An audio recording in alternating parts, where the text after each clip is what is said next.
The most dramatic and controversial types of reported miracles are often associated with religious sites, churches, shrines. Thousands of people have told of seeing visions and witnessing weeping or bleeding religious artifacts. To the skeptic, it's easy to dismiss these stories as products of the imagination of the over-enthusiastic believers.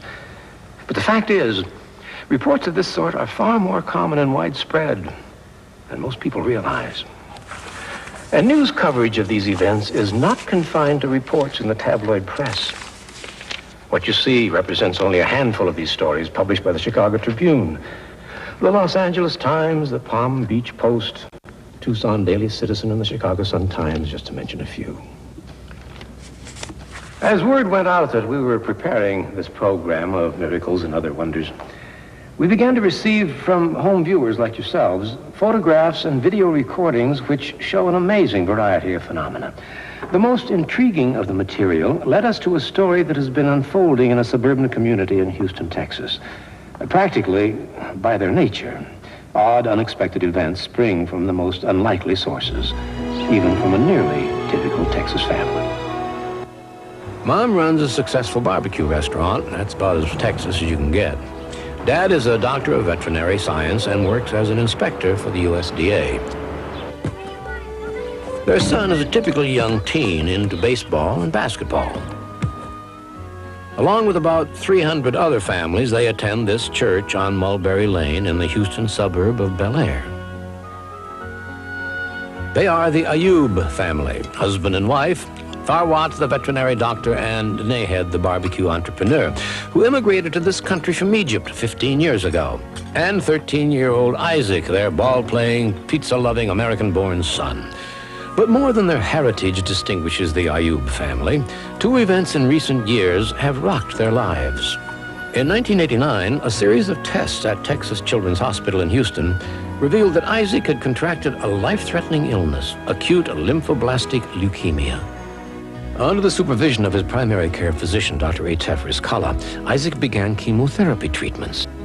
In December 1991, Isaac developed a severe sore throat. Dr. Rizkallah immediately feared the youngster's leukemia had taken a turn for the worse. Instead, he discovered that his young cancer patient had become abruptly and unexpectedly cured. The biopsy was negative. The leukemia has completely subsided, and he was leukemia-free at the time. What had changed? What was different now that had brought about the sudden and apparent cure? Family, friends, and hundreds of strangers who have visited this quiet suburb believe it is this, a commonly available portrait of Jesus Christ which hangs on the bedroom wall in the Ayub family home in Houston. What's so unusual? On November 11th, 1991, this portrait, a gift from a family friend, began to weep. Not just a drop or two. The surface of the picture was virtually leaking. Oily, tear-like drops covered the front. Isaac's mother recalls the events that started it all. Isaac was sick, and I left him in his bed. I went out of the room. He was laying down in my master bedroom, and suddenly he was screaming.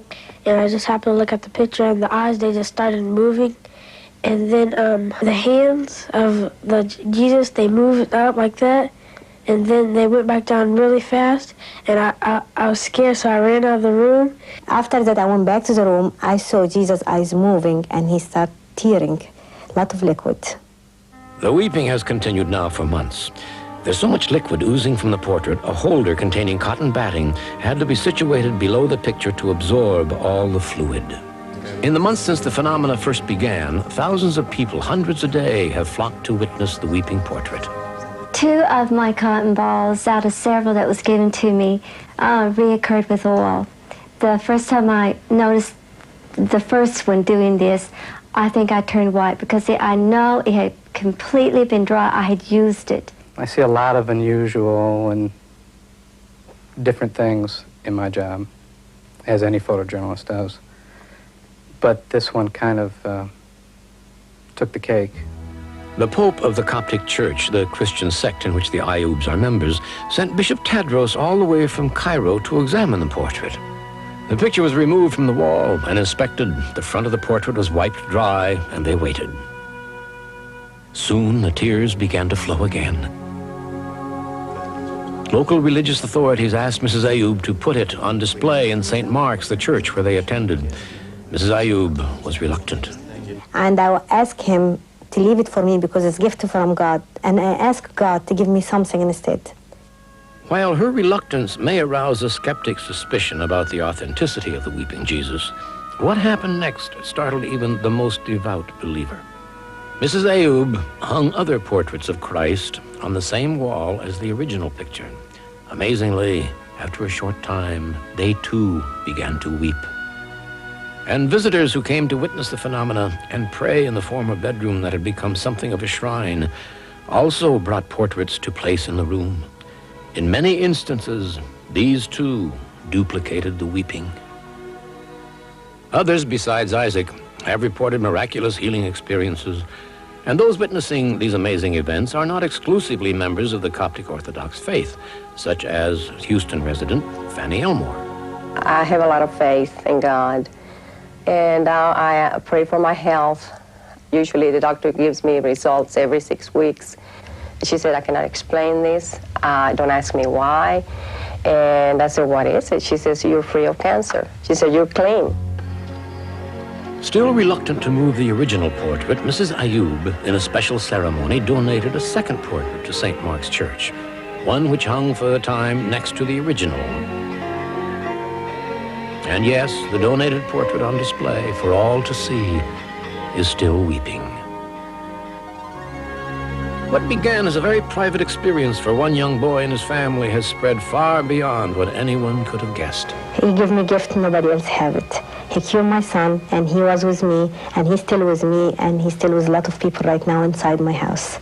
And I feel this gift, nobody asked more than that. Miracles and other wonders will return in a moment.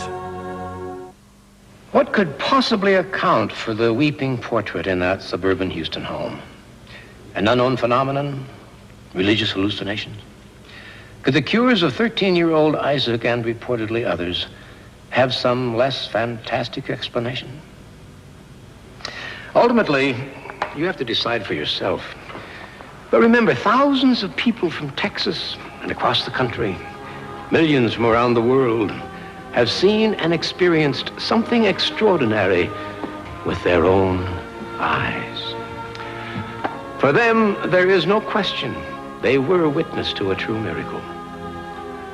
Of human fate and destiny, Albert Einstein wrote, "He who can no longer pause to wonder and stand wrapped in awe is as good as dead, his eyes are closed."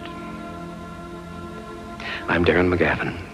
Thank you for joining us in this special presentation of Miracles and Other Wonders.